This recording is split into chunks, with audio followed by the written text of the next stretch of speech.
When I went to Brighton when I was 19, I couldn't do anymore. You know, I literally had to beg, steal and borrow to get to Brighton. One of the nights I didn't have any money to get back. I got money to go there, but didn't have any money to get back. I was trying to build myself up all through training to ask them for some money so as I could get back. We started training at 10, went back to the ground for 12:30, and I asked this lady in the office, I said, yeah, I'm a trialist and I just need some expenses to get back to London. And like, she's obviously somebody who hasn't got any kind of power or any kind of clout. So I don't even know if she even went in and told anybody, but she said, yeah, okay, could you just wait there? So we're talking 12:30. I was still outside the office at 5:15, you know, waiting. And I kept saying, is anything happening? He said, yeah, so we're just waiting. Obviously they're just sitting there just taking the piss out of me, really.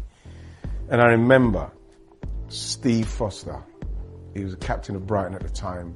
And obviously by now, Steve Foster had seen that I was a decent enough player. I was playing in training, started to talk to me and that, because I was there for 5-6 weeks, remember?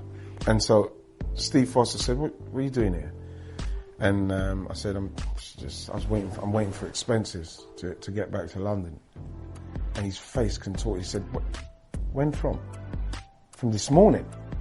And I said, yeah. And I swear to God. He went into this room, man, and obviously being the captain of the club, you know, everybody stood to attention, and he just blasted these people about treating people badly and how can you do this and this and that. You know, it was, I didn't know what to do myself. I remember he came out with this woman, and the woman gave me something like, I don't know, it was like £200 or something. And I remember saying thank you to Steve, and then I remember I got a bus to the train station. I remember when I sat on the bus, I just burst into tears. I don't know why, but I just started to cry for some reason. And I think it was the helplessness of sitting there in someone else's hands like that. And I feel that you say about what drives you in respect of not giving up and going to prove people wrong. I think that having things like that naturally to draw on in respect of being in situations where you're helpless, and then being in a situation where you're no longer helpless, but you are in control of your own destiny. My attitude changed instantly to, right, now the work starts. And from that day, I don't think I finished on a training ground till the day I finished playing football. I never ever spent less than an hour and a half after training doing something, working hard on it. Once I got in the trial, and you got to remember, when I went to Brighton, I couldn't do anymore. I scored goals against their first team. I was playing against their first team on trial. There's nothing more. I was going past them. I was scoring goals in the reserves. I got there on time from London to Brighton. You know what I mean? For 6 weeks, beg, borrowing and stealing to get there. And in the end, the manager, Chris Catlin, he didn't even tell me, he told Tony Davis, we're not going to sign him. It was devastating.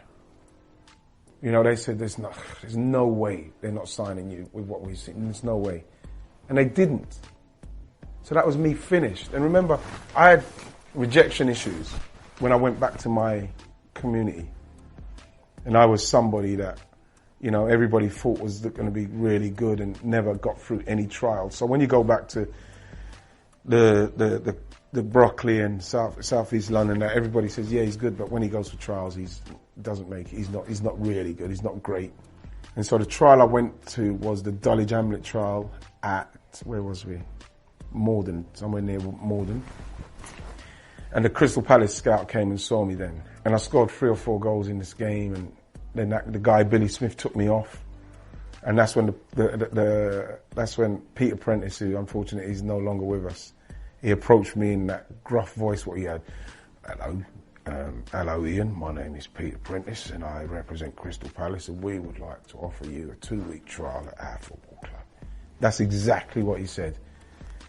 And I remember saying to him, and I remember never been through a trial, got rejected in all the trials. The Brighton experience was still something that I didn't want to go back and say I've gone on another trial and I've failed. I said to him, to be fair, I've just got a very, very good job. It's paying me decent money. And I can't take that up. I remember going to work and I told the guy who I was working with about Palace and the trial. And he himself was a youth team player at Arsenal. And I said, yeah, I turned them down again. And then they phoned me again and I turned them down 3 times. I turned down Crystal Palace because I didn't want to give up the job. The prison experience and me making sure that I could provide, making sure that Sean and Bradley, they had what they needed, respect to providing for them and learning the trade which I was trying to learn, which is plastering. And we started talking about it and he said to me, how's that Palace thing? What's going on? I said, yeah, they offered me another trial. And he said, that's how many times now? I said 3 times. He says, doesn't that say something to you? You don't want to get to your old age and think that you could have had an opportunity to be a footballer and you didn't take it because of the reasons you've given, and they're good reasons.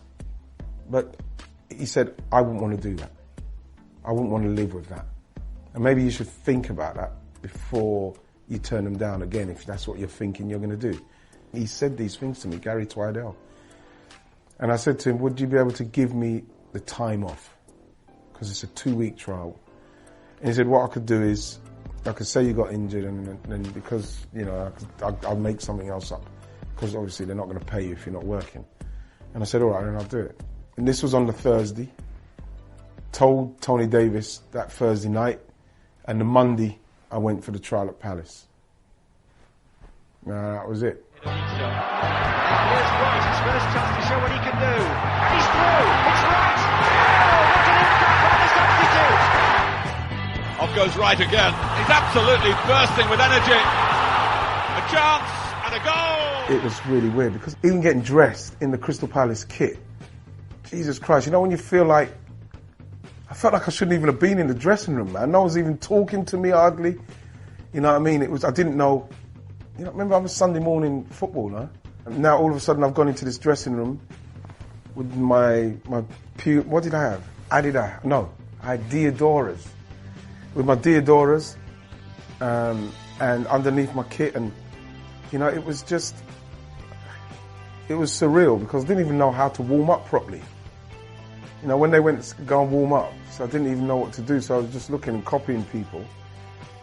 And then I went on, and then the real bombshell after that game was Steve Coppell pulled me and he said, "You need to come to the office where we're going to sign you for 3 months."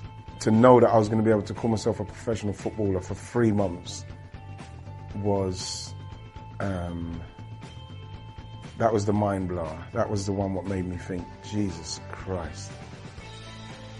And it was, that's when I phoned my mum from his office and said, Mum, I'm a professional footballer. It's something.